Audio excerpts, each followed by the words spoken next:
We have been talking about evolution. Actually, human beings are programmed for evolution, conscious evolution. And there are several hints that nature has thrown in that direction. The number one hint is that right from the time of inception of the human species, at least from the Neanderthals we know of, Neanderthals probably are no more, more likely than not. They've evolved into what we call today as modern humans. And they have been moving all the way from, take the history, from Africa, from Asia, from Europe, everywhere, up and down, north and south and east and west, as if in search of something. Also, unlike animal kind, where there is a fixed law of the species, fixed by nature, and the animal is quite satisfied living within those limits. You can't train an elephant to turn non-vegetarian. You can't train a gorilla to start drinking alcohol. He's within that limit. But human beings, there is not one law of being. There are countless ways that we explore life, we do things, we seek things, we try, we experiment, as if we are perpetually in search of something, in some way or the other, to progress. It has, this is not philosophy, it is everyday psychology. I observe this several times when people come and they are deeply unhappy, frustrated. In their unhappiness and frustration, they complain about things around them, about the people in their life, about situations, circumstances. But always, invariably, I have found this is happening because they are not progressing inwardly. They have stopped growing inwardly. And this shift is required that, look, you may complain about the whole world, but if you don't progress, you will continue to remain unhappy. You will change circumstances, situations. In ashram, this principle has been taught in number of ways. One of the ways that, one of the things in the ashram is very unique, that if you join a department, you are stuck with the same people for the rest of your life. I mean, more or less. So, many people, like in normal life, you keep moving. You don't like a place, you change department, you change your job, you change this. But in ashram, you are stuck with that. And people often wanted to shift. And the mother would say that changing your circumstances, changing your department is not going to change you. Here you have to change yourself. So ultimately, when you go through that, you end up learning to change your own self. This is what is the true sense of evolution. But normally, because we want to change, we think of changing outward things. And this change takes place in so many dimensions. You see, there are things which we don't even regard as normally spiritual, because with spiritual, the only thing we can think about is meditation. I don't know why. I mean, Shri Krishna, the entire Gita, there are just a few slokas on meditation. The whole thing is on attitudes, inner ways, how you relate to the world around, to the divinity within. So in ashram, there is story of Rishabh Chandji. He came from a very Jain background, and he came quite an intelligent person. Surprised the kind of intellect he had, and very few people know him as his intellectual side. But anyways, he came and he was given work in the furniture department. You see, somebody else will say, "Oh, it's a place your mind will rot." Probably, maybe the mind needs to rot for the truth inside to emerge.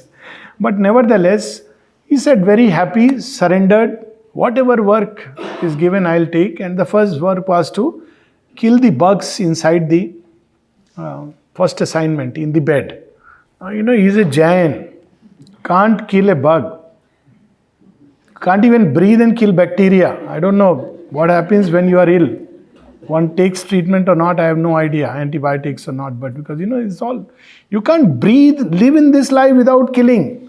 So, in extreme situation, one wears a mask to avoid killing. So, how can he kill a bug? That too, knowingly. Putting hot water inside, the bug will come out, kill it with a stone. So, he had written a letter to mother that, Mother, I am so happy. Whatever work you give me, I'll, accept it. But when this assignment was given, he kept back that letter. And he wrote another letter to Sri Aurobindo. I think mother does not know my Jain background. So, I'm not supposed to kill. So, she has given me this task. What should I do? And Sri Aurobindo's reply that whatever work mother gives you is meant for your progress. Take it with that spirit and everything will be fine. Now, it's a small thing looking at it. We would think, what is that got to do with spirituality? And how it opens the mind.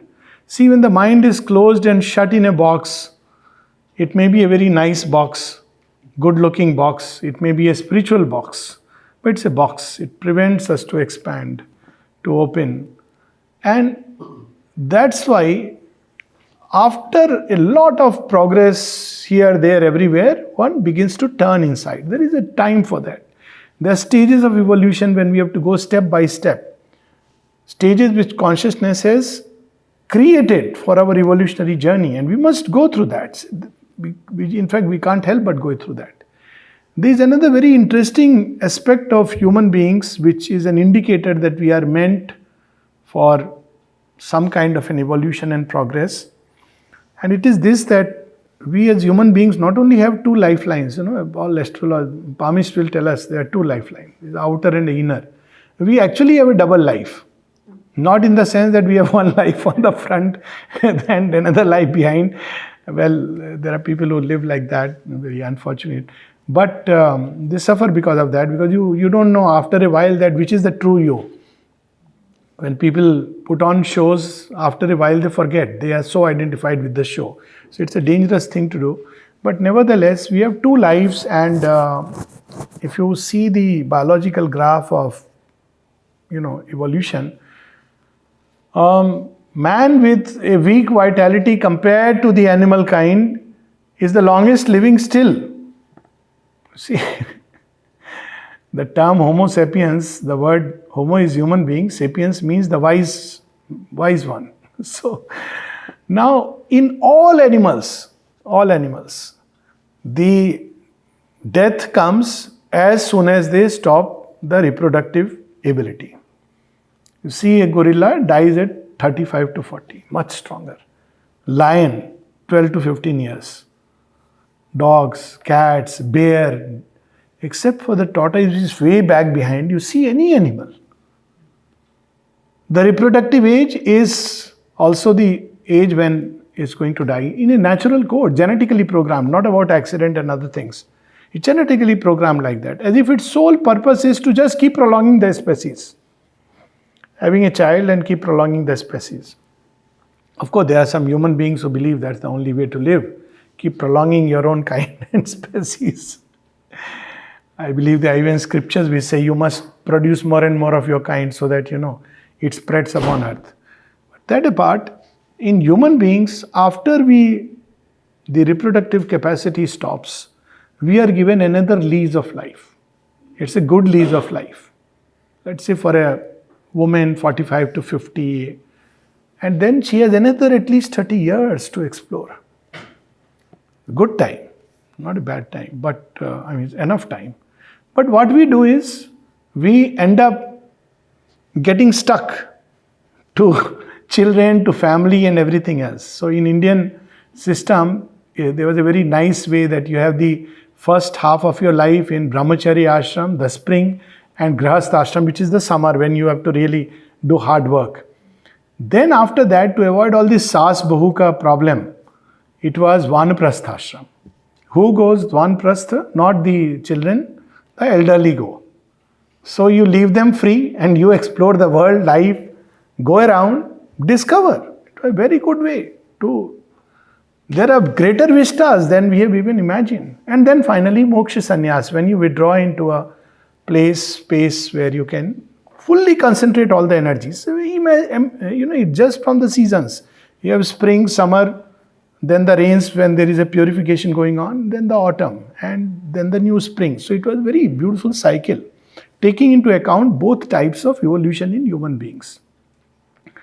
Because the moment humanity comes, we have two lines of evolution. They are actually two stages.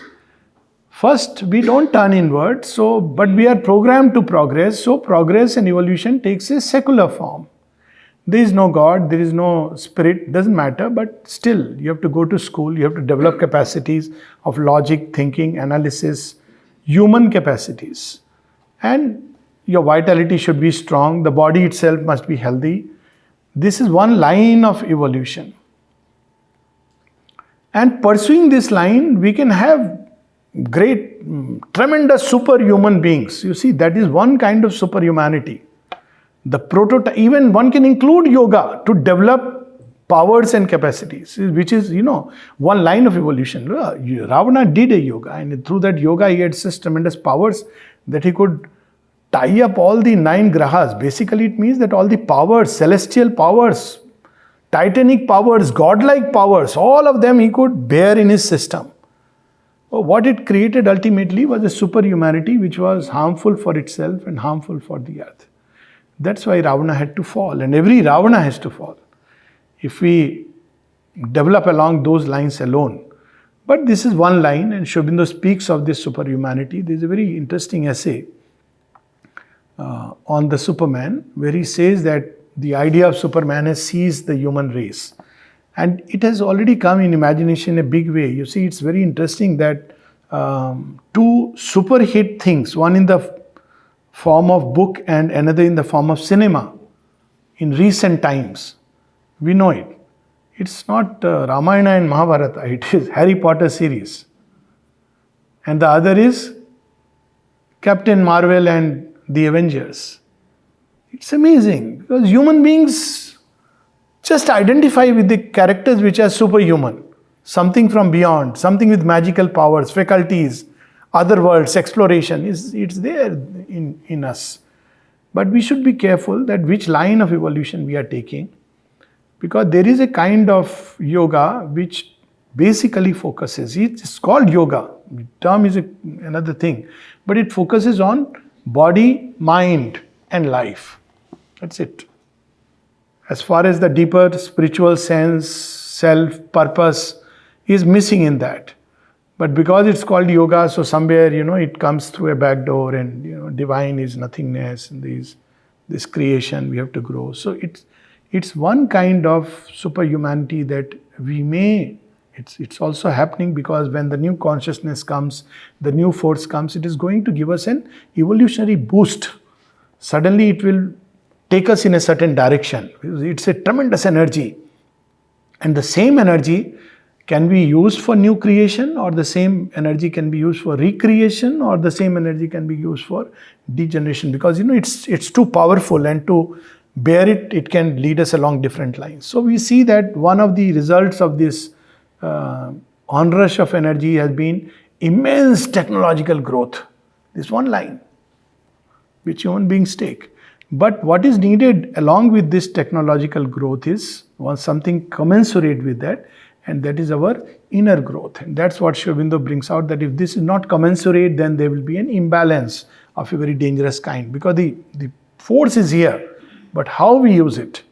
So there are several things which the mother and Sri Aurobindo remind us when we are passing through this evolutionary passage. The first thing that comes in a message of the mother, because this evolution takes place in two ways. I think first we spoke about it, when it's a slow evolution, long time, nothing is really happening, nothing much. And then there is a leap. And the mother calls it as, and Sri Aurobindo calls it as the hour of God. And the mother defines this hour as an hour when all the old bases get shaken. So we are going through a period when the old bases are shaken. That is very evident. We don't have to read a book to know this. Everybody knows. At the same time, the new thing which is coming up and trying to create its own structures, forms, suited for its own expression, the new consciousness, they are not yet built. So it's a period of confusion, and during this period, many forces will come in, rushing inside. And that's why we see suddenly explosion even of the spiritual market. Spirituality is a big market today. Earlier it was only like, few things, but today Babas earn a lot of money. It's plain speak, yeah, because it's a big market. So they've tapped into the market. They've studied the market. They know what human beings need. They want something inner. They don't know. So you have now most people are not aware of the inner landscape. So it's so easy to tell anything in the name of all kinds of this katha and that story and this method and that proxy, and eventually to earn a lot of money. It's part of the game, because this is how. The only good thing about it is this: it nurtures the thirst. Any genuine human being beyond a point is not satisfied. Says, this is enough, I want to go further. But at the core of this hour of God stands what is called as the avatar in Indian term. It is he who has come to take humanity to the next level of evolution, and he holds the new Yug Dharma, the Dharma of the age. And that each age has its own Dharma that has to be respected. For instance, one of the dharmas of this age is freedom. You can't snatch it away from anyone. They will be revolt. You tell a child that you have to obey me, and up to a point, maybe till 5-year-old, I don't know, even 2-year-old maybe. Beyond a point, well, why? Because this is the dharma of the age. You have to respect it. You see, that's why this new way of ashram in Sri Aurobindo ashram, one of the principles is freedom. When Sri Aurobindo was asked, why have you given so much freedom that your disciples can hang themselves, such a long rope that they can hang themselves at the end of the rope? He says, you can't create Superman without that. Because otherwise it will be not authentic. The divine does not want us to put on the show of superhumanity. It should be something authentic. Authentic is only when we have freely accepted. And that's why indoctrination, conversion, mass movement, propaganda are completely out of sync with Sri Aurobindo's thought. Because the moment these things impress upon people and they forcibly turn, either because of some external lure, sometimes lures are given of various kinds, spiritual lure of nirvana, spiritual lure of quick nirvana in 14 days time, so much dollars. This I read long back. I am sure times have changed. Enlightenment. Now the new catchword is enlightenment. Somebody asked me once a question, are you enlightened? Because there is a new catchword, enlightenment. So, and there are people who are searching. It's not the fault of people. It's the fault because they are searching for something and they don't know, and so they accept. And because this is there in our mind that money can buy things. So wherever, if you give knowledge free, then it's not valued. It has to be, because we have grown up like that, must be accompanied by a fanfare. So once in one of my visits, people were saying, we were thinking to put a billboard on the road that so and so is coming. I said, my God, thank you, you told me I would never come if you do those things. But this is what attracts people. Swami so and so Ananda, and make a nice imposing picture with, 1 week and pay up. I tell you, people rush because somehow there is this erroneous impression that by doing it, we are going to, get. And what you get is some feel-good factor. So, none of these things is what Sri Aurobindo wants. It has no meaning, no value. Sri Aurobindo says from the point of view of yoga, it is not what you do, not what you are, but what you inwardly can become. This is the important, the consciousness in which we do it. All these things have no meaning outward. There is something very beautiful about Sri Aurobindo's yoga. So it must be, the call must be felt freely. That's why there are always very few people. You go to any Sri Aurobindo movement and it's very nice. Because it is corrective to keep it to a certain degree of purity. The moment we have plenty of people moving around, you see there is dilution, there is mixture, there are all kinds of things. And truth escapes from that in the secrecy of its silence. That's how religions are formed. But this is a solid movement. Evolution is like that. The first humans, imagine, they were not like population of China and India. First humans, such a timid species amidst so many animals all around, doesn't know anything. And yet that human is destined to evolve, and not the best gorilla. It is that little half gorilla, half human who doesn't know whether my 1 foot is there or 1 foot is here, is destined to evolve. So this is what we have to keep in mind. So the one thing which Sri Aurobindo reminds us, it's an hour of God, old will go, the new will come, and before this new Yug Dharma sets in, because the old order is broken, there is a tendency, there is a double tendency which we observe in human beings. That power which was stabilizing, that has gone. So there will be many who will tend to gravitate down because the holding thing is gone. You know, if you see generation or 2 generations before, it's not that people were all very good guys. Only it was not seen. So, you know, in Indian homes, it was often regarded, मेरा बेटा बच्चा कभी cigarette नहीं पीता है. पीता है, वो पीछे हाथ रख के पीता है. That's the only difference. I remember it. One very interesting thing that once my mother very proudly told in front of everybody, you know, my son never tells a lie. You know, that day I was very uncomfortable. I said, how could she say this? But I have told a lie. I remembered a couple of times when I had told a lie. I said, how could she say this? I am very uncomfortable. They have let down my mom. So it was like a bombshell. So then I decided that, you know, if and when I do things, I'll tell her so that she doesn't have to. So when I smoked a cigarette, I told her that, look, I'll try my best, and I've smoked a cigarette. And then it was grace that it went off. When I tasted alcohol, I told them that, look, you know, so that they are not in any illusion. And there is a great thing in this honesty. You know, I'm sure parents understand. They know, they have seen their own struggles. So it's honesty and truthfulness. Honesty is a big mantra for this age. Honesty with oneself. Of course, how this went away from me was sheer grace in short time.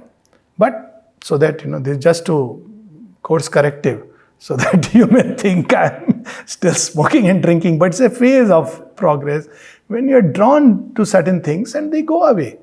So we have this honesty, and one thing which is in this age, which we must respect, it's the dharma of the age, is no hypocrisy. When mother was asked, what is it that is supermind will throw away?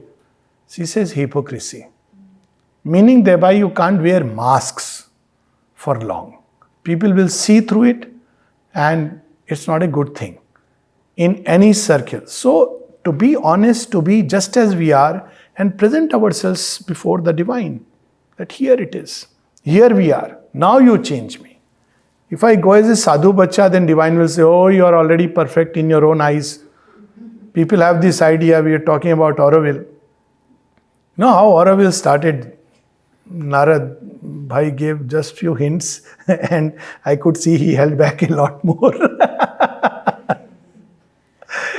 See, it's very interesting. Divine's play. It's to me, it's like wonderful to see how divine works. Auroville is a place meant for human unity. And incidentally, its conception, mother says in one of her conversations, this conception came to her when she was 5-year-old. In Paris, it was like a formation, which she left in Paris and came, because it's a collective evolution which is a far more complex. Then she says, one of the persons who went to Paris picked it up and wrote a letter to her. I'm thinking of designing a city. And then she said, oh, you have got my formation. That is the background of Auroville, which several times this formation. Not only that, 2,000, 3,000 years back, as Queen Hatshepsut, she had this idea of an ideal world. So evolution is both individual and collective. But look how the divine starts. It's very interesting. Auroville is a place primarily for human unity. That's the purpose of Auroville. That's the focus of Auroville. And before you can talk about, big words like transformation, at least find the self and come together based on that. But you know how it started?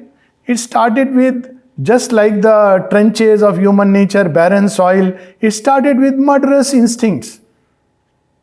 Right? Groups. Imagine few human beings having groups, fighting with each other, literally wanting to throw stones. Thankfully, they didn't have bombs in their hands. Why? Precisely because that's how the divine starts its work. How else will he be divine? If we go to him, I am Sadhu Bachchi. You know, some people have this idea. They go to ashram, they go to Auroville. I have come to a perfect world. You know the beauty? Even in a perfect world, if you have not changed yourself inside, then you will not enjoy that perfect world. You may be in the ashram, right, with Mother and Sri Aurobindo physically there. But you will find reasons and means to complain and grudge. Why? Because perfection is not something given like that. Perfection is something we grow into. And when we grow into that, we may discover that many things that I thought imperfect were quite well in their place. They had their own reason, purpose and meaning in the grand scheme of things. That's why she focuses on this, tells us about this inner evolution. So there are no ready-made utopias, even if they are. Even if we walk into a ready-made utopia, if my consciousness is not ready, I will not enjoy even a trace of it. And the typical example is found in one of the stories of Sri Ramakrishna. This is an eye-opener because many people go thinking of this, that yesterday we have extended an open invitation to Auroville. So we must know, there is a story of Sri Ramakrishna. So once some, flower vendor, fisher women. So, the men catch the fish and they go to the market to sell the fish. They came to the market to sell their fishes. And it got a little late and it started raining, and raining quite heavily. So they didn't know what to do. So they knocked at somebody's door, and he was a flower vendor. And he opened the door, what can I do? So we just need some shelter for the night. So, all right, come, sleep in my godown. So that big room had a lot of flowers for tomorrow. So next day, he said, I hope everything was fine. He said, yes, but we couldn't sleep. Said, why? Your place was full of flower smell. I can't bear it. We like fish smell. Nothing wrong with the fish smell. I have problems with fish smell, but there are people who relish it, all said. Oh, it was all fish smell, flower smell. Horrible. Horrible is my addition to Sri Ramakrishna's story. But they couldn't sleep. Why? Because somebody else would have said, wow, look at grace. Not only has the divine grace provided me shelter, but created a bed of flowers for me to rest upon. Somebody else will look like that. But another person will say, what kind of place? Is there really God's grace? I wish He had surrounded me with all the fishes so that I could have nice smell while sleeping. So, utopia is something to be built, and each one of us. And when we look the journey of Auroville, just 50 years, it's amazing. Starting with murderous instincts, and within 50 years reaching a point where people at least are talking of oneness. People are talking of, how we can get together and, bring a greater unity in the world, and between ashram, Auroville and it's amazing. I think in 50 years is stupendous. But especially when we look at where it started from. But divine starts his work like that. So in this yoga, the evolutionary process doesn't start by learning some meditation technique. It starts when we say, Mother, here I am, just as I am, a Buddha, or maybe worse, a stupid old monkey who has put on the face of a human being. But you have always played with monkeys. If you could turn a monkey into Hanumana, the god in previous avatar, today you are armed with a greater power, and surely this human monkey can be made into whatever you want it to be. The key word in this yoga, that's why the mother reminds us, is self-giving, not wanting. And there is a meaning in that. You know that story, famous story of Tagore, isn't it? Many of us, are we aware of this story? That how God comes. This story, mother has commented on this. So there is interesting side of this. How when God came, and Tagore describes that I was standing on the road, He is coming, God is coming, means anything you can get. So everybody has stretched hand, give me this, give me that, give me red, give me blue, give me child, give me a husband, give me money. Everybody is with stretched hands. Because that's the fate of God, unfortunately. So it's so dangerous to play God in this world.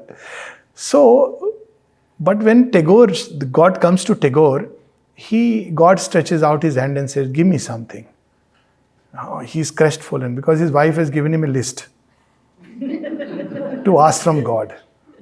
Divine Mother is there, miraculous power, everything. So ask. So when he asks, he doesn't know what to do.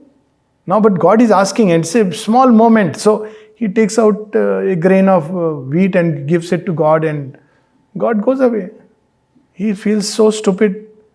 He comes home. His wife says, did you ask him anything? He says, he didn't give me a chance. You told me all this, I forgot. He didn't give me a chance. Oh God. Yes, they have a little quarrel, and then, they empty the sack of wheat, and what he discovers is few grains of wheat have turned into gold. And then he laments, why didn't I give him my whole bag of... So when mother was told this story, she enjoyed very much, relished it. And she made her comment, very interesting comment. She says, when the divine comes, he comes like a beggar. Comes like a beggar. And when we give something to the divine and for the divine work, actually that much, divine lives by that, but that much turns into pure gold in our consciousness. So in this yoga, the key movement is not wanting. We're all the time looking for a great realized person so that, one more genie in the bottle. We are not looking for God. We are looking for genie in the bottle. It's talking about transformation is a big word. But when we give ourselves, whatever we give, when we give thoughts, when we give our feelings, we give our life, energies, that's why in this yoga, work for the divine is so important. How else we'll give our life energies? When we give our body, how do we give our body? When we engage in simple acts of service to the divine physically. What those acts could be? They could be as seemingly trivial as picking up a chair, one of those comfortable chair, and bringing and putting it here. It's part of the work. That's why yesterday I wanted to pick it up, but I'm sure Vladimir knew my plans. He said, no, I am going to take it. Lost an opportunity. But it's perfectly fine because individual evolution is never complete without everybody evolving. But these small little things with the body when we do, it's there in the ashram context, and that's why centers are so important. Centers are not just places where we give some lectures and this. They are opportunities where we can engage in service. Doesn't matter what kind of service, which way. Somebody is, cutting the grass, somebody is arranging the room, somebody is cooking. But everybody shares at the end the same joy, the same prasad. This is the ancient Indian truth about yoga. Somewhere it got lost, and now we have only schools of meditation and techniques. It is a living reality. And yoga works itself through real time. It's not something like, Krishna Prem, Ronald Nixon. Some of us must have heard his story. He was a British mathematician. And then he took to sannyas. Ma Yashoda, who turned him in bhakti towards Krishna. Incidentally, she is the lady whose husband had given to the mother a copy of the Gita, which she says it was not well translated, very poor in translation, but I went through it and I realized that Krishna is the immanent divine. And within a few months, she had realized the entire truth of the Gita. Sri Aurobindo has written that the mother, before coming here, was already an adept in the Buddhist yoga and the yoga of the Gita. Sri Aurobindo's words, because some people thought she's a disciple of Sri Aurobindo. She was already an adept. Is it a joke at, 30 to be a master in these two yogas? The Bahai Abdul Baha wanted her to take over the charge of the Baha'i sect, just as Rabindranath wanted her to come and take over Shanti Niketan. But she knew her work was there.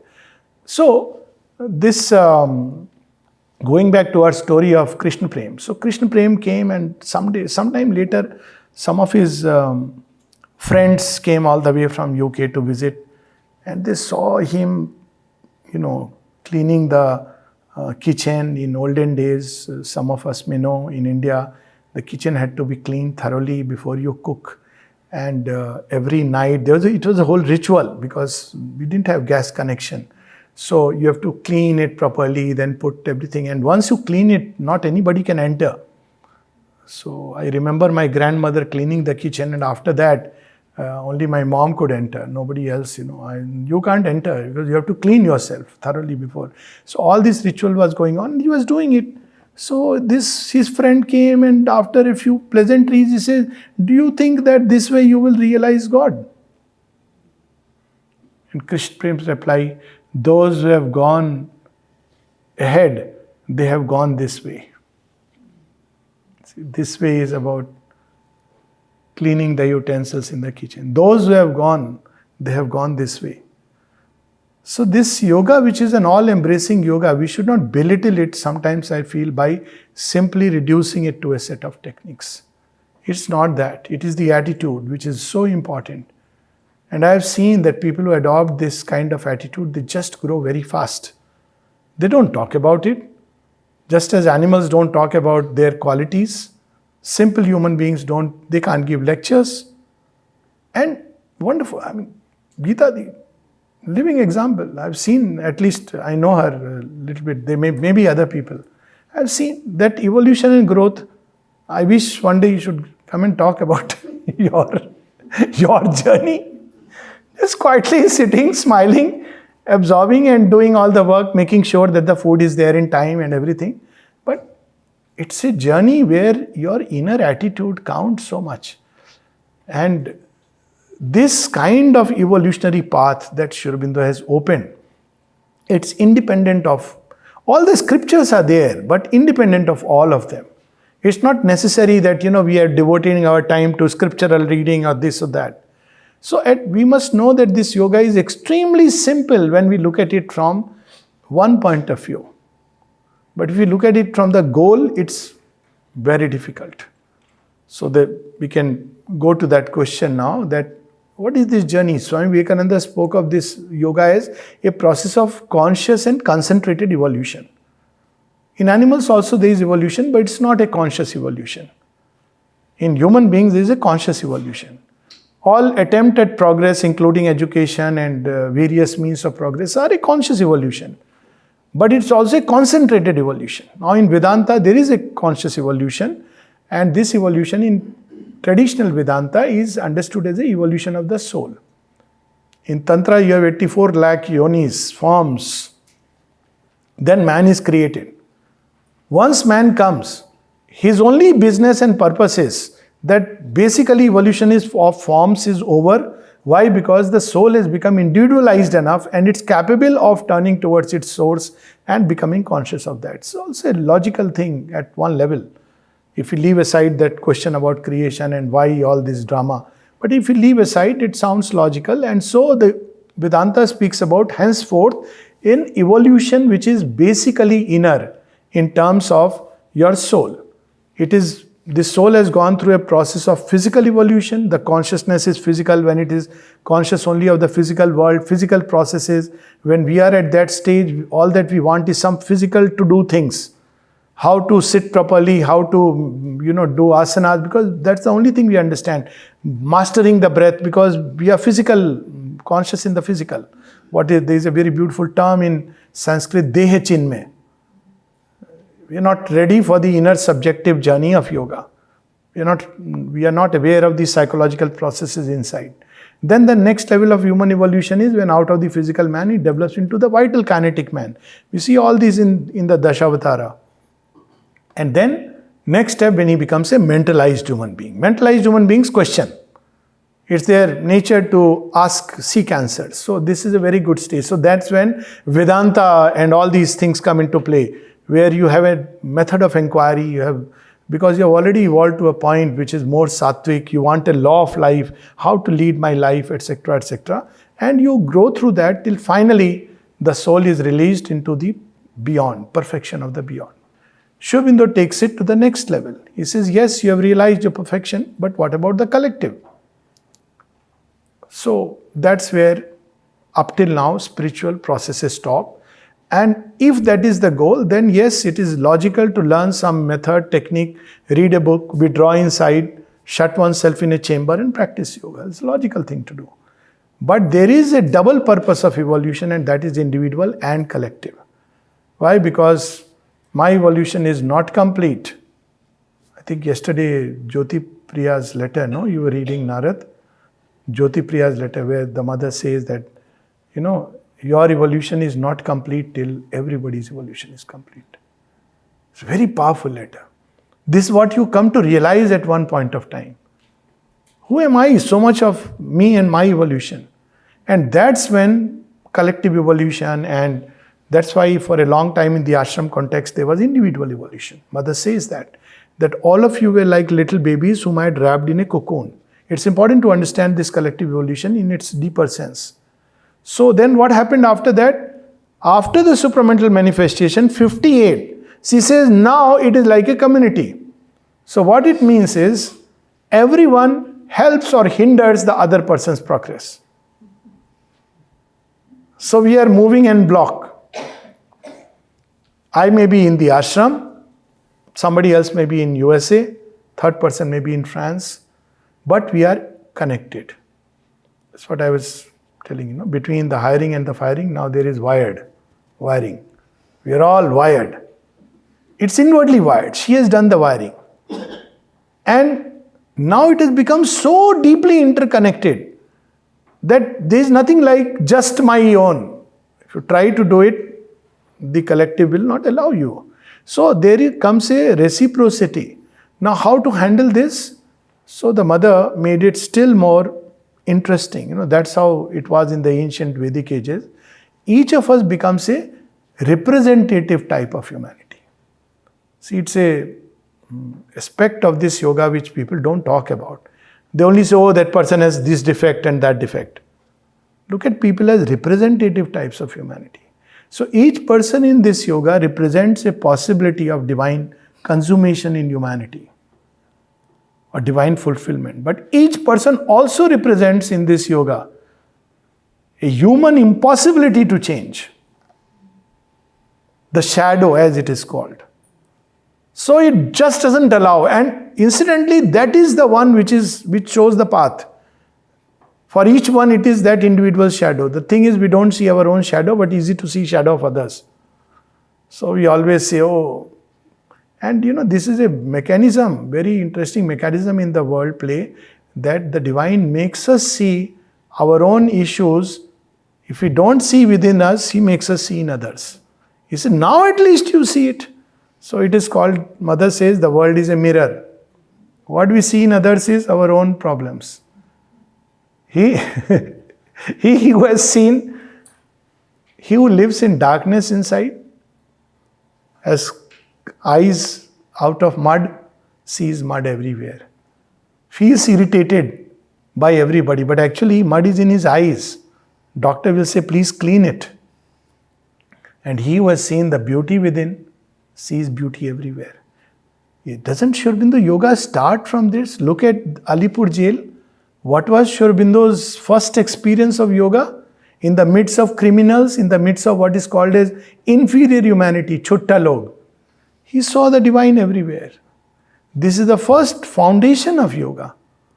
And then the rest begins to. So each of us are a representative humanity, and while in others the share is only this much, in those who take to this yoga, the share is increased, because just as when we realize something, it multiplies in other bodies. So also we take upon, knowingly, unknowingly, all the problems of everybody in the world. It's not a joke, because people often say, what philanthropic activities the ashram is engaging in. So one of the answer I say that the members there are drinking poison also along with nectar. nectar of the divine and poison of humanity? We don't know it because that's inevitable. If you become a representative type, your consciousness will expand and we will take all this. So all this must be aware. So collective yoga is not just meeting together and doing some kind of, collective meditation. This is one part of it. But even if we are alone, if the consciousness has expanded, we begin to absorb many things which are going around in the world. So this is another dimension of this yoga. And that's why as we grow, the need for things like sincerity, vigilance becomes more and more. There are many people who start the journey very well, but break down halfway through. They just can't bear it. One needs to be strong to take in all this and yet keep on moving. And it's the cross that everybody has to bear. And how do we bear the cross? Only when we know that somebody else is actually bearing the cross for us. That's what is meant by each person bearing their own cross. So what we have to do is we have to keep on referring it to her. That is the line of growth that human beings have to take. Which means that a point comes when our consciousness begins to move beyond the human. It is not a sudden process. So that question about, what is meant by becoming conscious? What is meant by becoming conscious is first of all to grow in consciousness. So as we grow in consciousness, we will start looking at the same thing very, very differently. In the beginning, we start with whatever we are. So I have a mental consciousness and I can watch myself cleaning the floor, the body. This is one step. But time comes when the mental consciousness looks upon itself, my thoughts, my feelings automatically. Then a stage comes when it begins to shift. That look, this is not in tune. This is veiling the divine presence. There is a time when we live like, as you were mentioning so rightly, like dead people.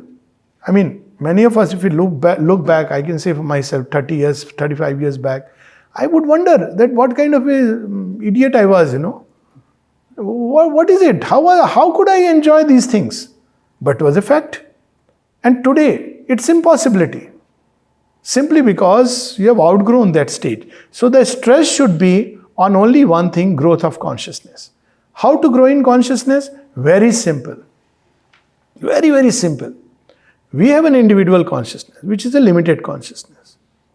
What is the divine? He is all consciousness. Bring this little consciousness into connection with the all consciousness.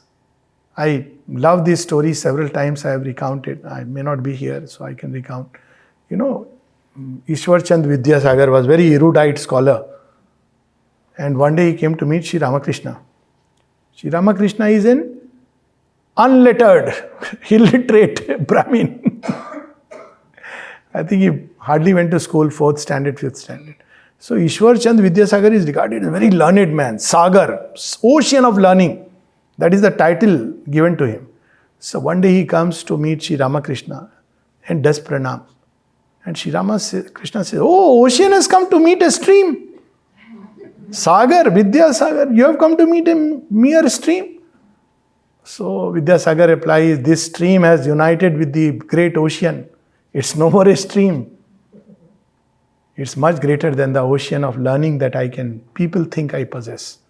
So you see this humility, this whole thing that when our little consciousness is connected with the divine, what happens to it? It undergoes a change. All processes you see of yoga, which we turn into big techniques. Let the cat out of the bag, disclose the secrets. Very simple. Jnana yoga. What do we contemplate upon? On the idea that all is the divine, all is in the divine is in all, in various ways. I am that, thou art that, the whole creation is that. What is that? Beyond name, beyond description. So what happens by constant contemplation of the mind and thought, turning it again and again into that, it begins to be molded into that. All the measures begin to fall away and a time comes when suddenly there is an explosion. Actually the matha phat jata hai. I don't have better words. And it's a crackpot. You become a crackpot because your whole measures fall. But it's a luminously mad, as Sri Ramakrishna would say. Dharma pagal. Yeah, because the measures fall away. Then you become really non-judgmental. You see truth, you see divine, undivine, but you're not judgmental the way mind judges. It doesn't mean that you lose the power of discrimination. A divine discrimination awakens. So by contemplating, the thought is coming in contact with that, and one day it happens that it begins to be transmuted. And very nice thing as children we learn, and mother emphasizes that repeatedly. It's relevant in yoga and with children. She says, Jaisi sangati rakhoge, be careful of the company you keep. That's why it's so important in yoga. If you keep a certain kind of company, you will get molded into that. So we should be so careful of whom we love, whom we are every day interacting with, because that's why all this idea about shielding oneself is from that perspective, nothing else. Because when this new consciousness is growing and we are just freely mixing with here and there and everywhere, whatever is being done is being undone. Of course, a time comes when it doesn't matter. Then one is like an ocean, as Sri Ramakrishna could go anywhere, and like he told about Vivekananda, when people complain, you are saying Narendra is a great person. I have seen him drink wine, sitting with pretty women. So he says, oh, Narendra, prophetic statement. Even if he goes outside, far lands, sits with pretty women, drinks wine and eats meat, he will purify it. That's because Swami Vivekananda is like an ocean of light walking wherever he goes. He's not afraid or worried. But in the initial stages, it's important, because otherwise it gets mixed up. Look at now Bhakti Yoga. What is the Bhakti Yoga? You end up loving the divine. Your emotions are turning to the divine. Tameva Mata, Chapita Tameva, Tameva Bandhu, Tameva. Everything is you. You are my master, you are my friend, you are my guru, you are my teacher, you are my father, my mother. I'll ask you. Why should I ask my dad? See, I will ask you if I need something. And I know that before I need, you will give it to me. This trust.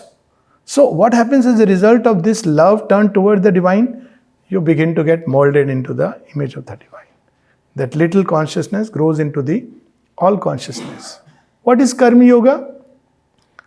You are doing this work, that work for the sake of satisfying your own self, your family, your desires, or maybe you are serving your country, big ideal, or maybe at the most humanity, that the utmost human beings can expand themselves, save planet, save earth, etc., etc.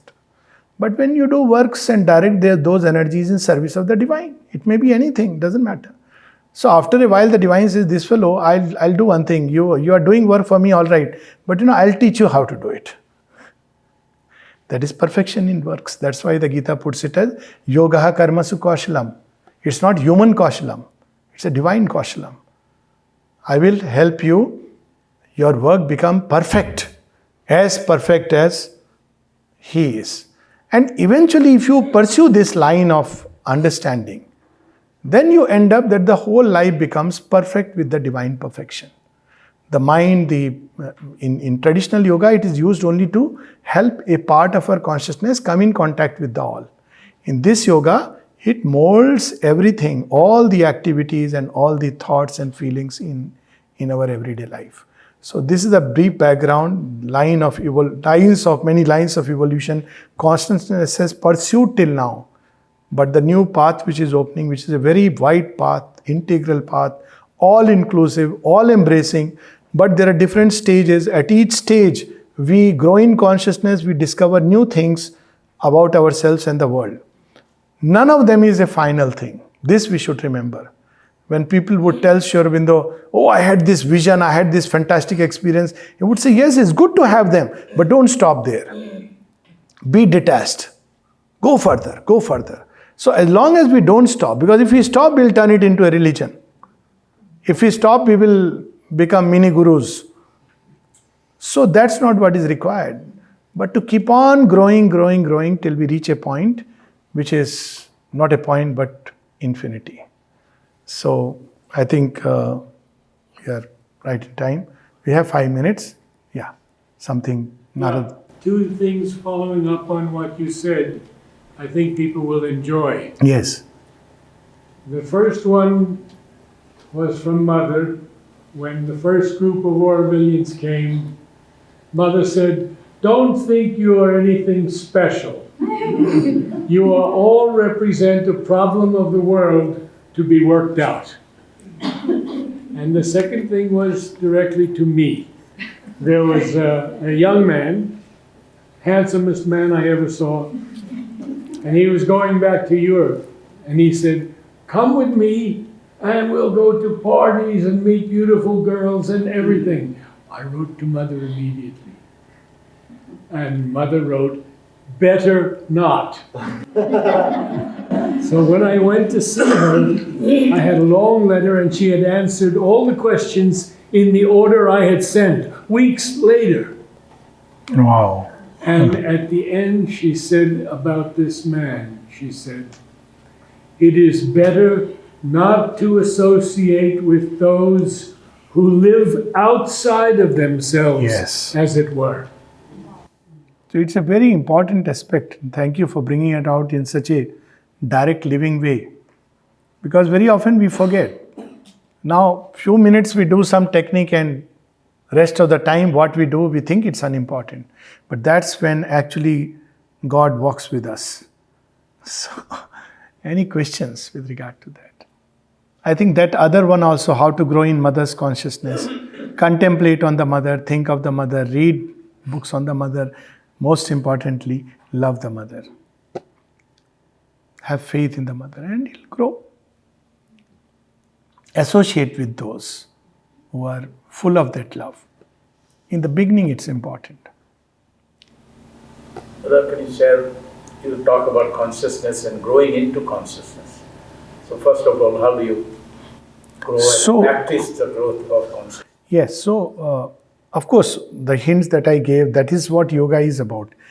Thinking of the divine, loving the divine, working for the divine. That's the way of growth of consciousness as Sri Aurobindo revealed.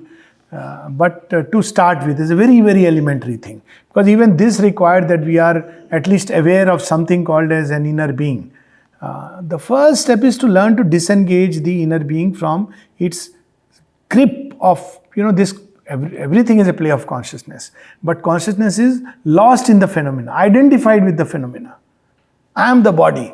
Look, it's so elementary. So I have seen people suffer so much just because of this thing, that I am the body. Now when the body goes through certain stages, they can't separate.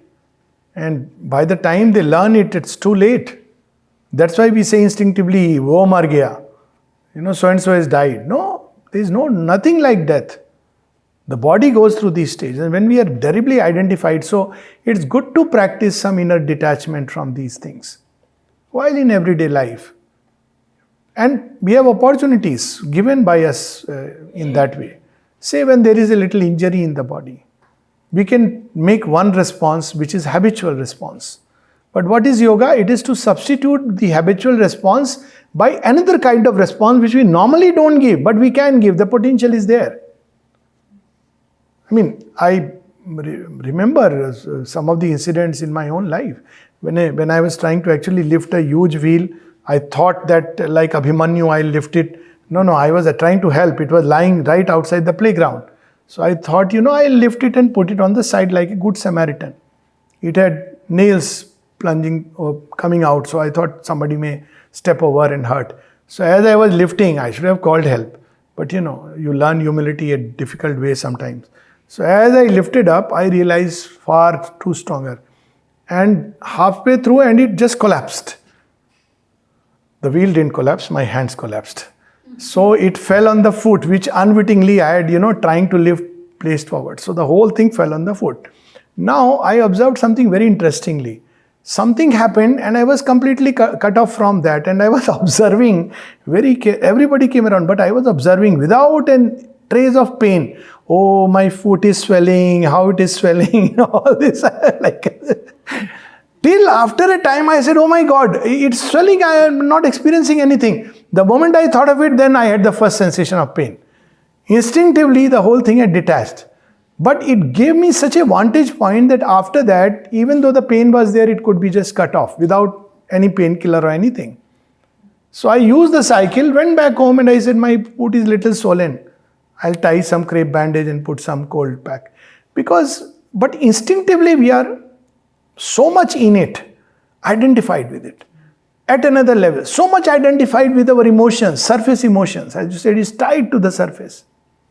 That if somebody whom we expect, something from the close ones, the so-called family members, the relatives, remember they are relatives, don't make them absolutes.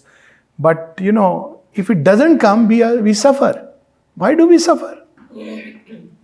Because we are tied. It's a good opportunity to learn that I am tied. Let me unlock myself. It's a good opportunity. Divine is very kind that He has given me people around who don't understand a damn about me. Because it's my opportunity to grow. If I was surrounded by people who only flattered me and cared for me and said, oh, you are so nice, I'd have no opportunity to grow.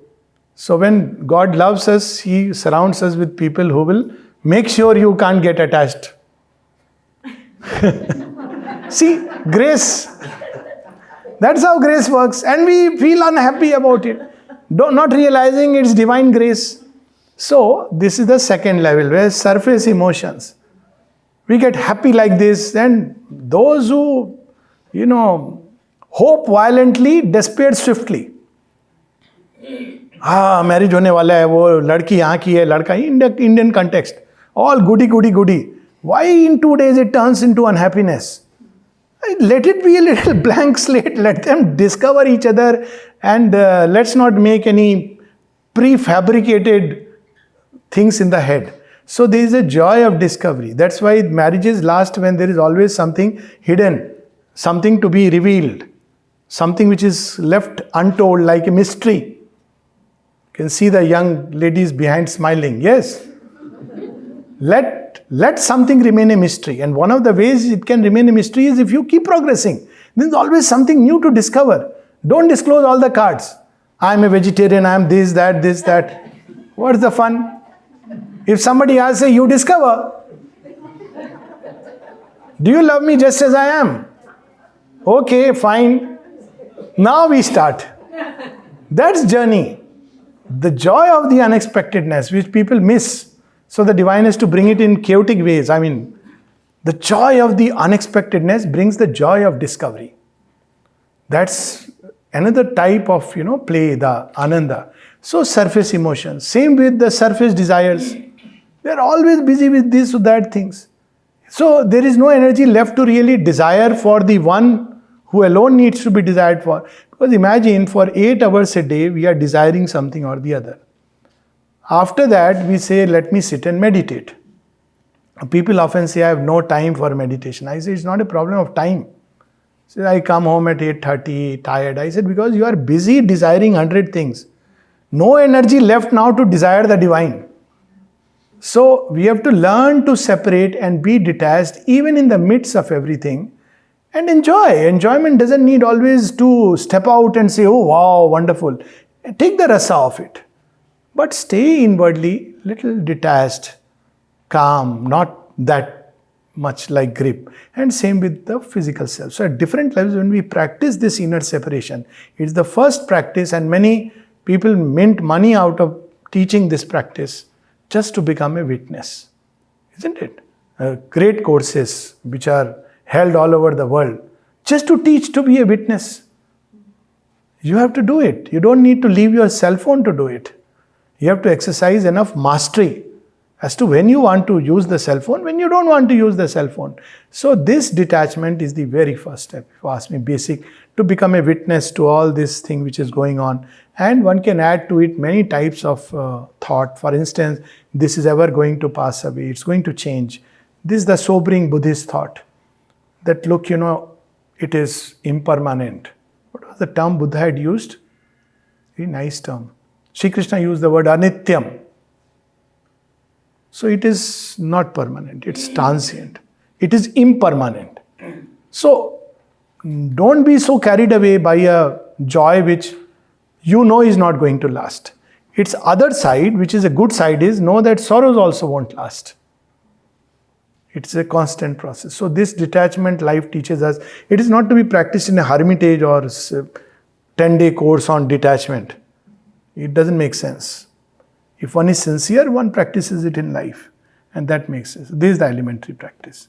The second elementary practice for growth of consciousness is to remember and offer. So people often look for, oh, I don't have time. Okay, let's start recounting 8 hours in the office. What were you doing? I was doing this work, doing that work.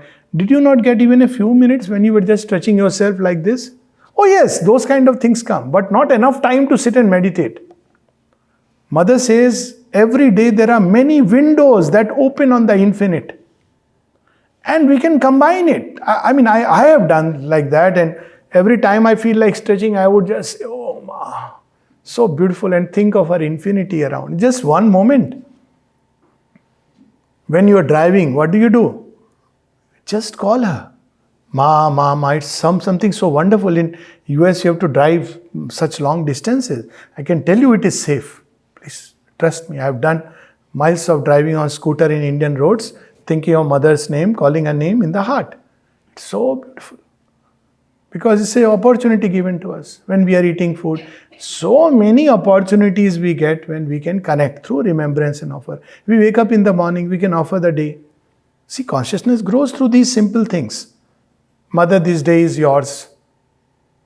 Let this be a day of joy, beatitude, your love. May your peace grow in me. Anything that comes spontaneously, not a fixed prayer. God is bored of all the prayers in the world because they are not our prayer. Oh, let me look for my prayer book. Abhi subah उठ के हनुमान चालीसा करते हैं. Even Hanuman ji would be thinking, yaar, be innovative. Then at the end of the day, at night, in between. So all this remembrance and offer which mother insisted upon. Once she insisted is a way of saying, to choose without preference and act without desire. Very interesting. Because we exercise preference, this over that. It's not by preference, but a deeper truth that we will choose. You have to choose. Normally we choose by preferences. What is pleasant? It's a great truth of Kathopanishad that she revealed. Shreyascha priyascha. So we choose what is pleasant all the time. But we choose what is good for us. And when we choose what is good for us, even if it's unpleasant, it goes into the credit score of the growth of consciousness. There is a file out there. So our computer software suddenly gets upgraded. Like we keep having upgraded. So it gets upgraded. So choose without preference. Execute without desire. A great truth of the Gita. I must do what I must do. It doesn't matter what it is. But to do with a particular result in mind is what binds me. That is what is karma bandhi. So these are so simple truth, known since ages. And I think at least growing up in the Indian context, it is there even in the Bible. People don't read the Bible like that. I'll end with this story that, it's a question of seeking. When you read a scripture with a seeking heart, you will have the truths revealed in it. There is Sri Aurobindo recounts that when he was in the jail, so he recounts people whom he met, and he says they were such extraordinary people, but they were, leading life incarcerated in a prison by, developed and civilized people. These people were incarcerated in a prison. I hope everybody gets the joke of it all. And so in the prison, this man, one of the person asked for the Gita. He was asked, what do you want? He said, I want the Gita. So he was not given the Gita, he was given the Bible. So he read the Bible. He said, okay, doesn't matter. He started reading the Bible. So when they would go to the courtroom, Sri Aurobindo and this person, many others will have a discussion. Now, what Sri Aurobindo Gita was a realized truth for him. So he says, I was so surprised that he read the Bible, but he was talking as if he had read the Gita. All the truths of the Gita he was revealing. But he had read the Bible. He had not read the Gita. He wanted to read the Gita, but he was given the Bible. So you see, the seeking is so important. When that urge is there, we may pick up any scripture or no scripture. We may watch a movie and the truth will be revealed, because truth is everywhere. It's hidden in every nook and cranny of life. So these are just some of the hints, and very simple, easy to practice. Beware of people who will charge a big amount. Yesterday, again, that I keep on saying, teach you some technique. God is not a slave of technique. If at all he is a slave of anything, it is of love and sincerity. The poem of Sri Aurobindo with which I'll close, it talks of God. It says, "O thou who pervadest all the worlds below, yet sittest above. Master of all, who work and rule and know, servant of love." Master of all who work and rule and know, servant of love. O thou who disdainest not the worm to be, forget about human beings, nor even the clod. Therefore we know by that humility that thou art God. And if you want to know one perfect example of humility, read the life of Sri Aurobindo. Perfect humility. So far removed from all our modern gurus. If Sri Aurobindo has a letter to be posted, he would pick it up and look here and there, and then he would say with a perfect gentlemanliness, "I suppose this has to be posted." And Nirodha writes, 100 hungry hands would have grabbed if he ordered, but he wouldn't order. Perfect humility. Therefore we know by that humility that thou art God. So we'll stop here, I think, for the next session.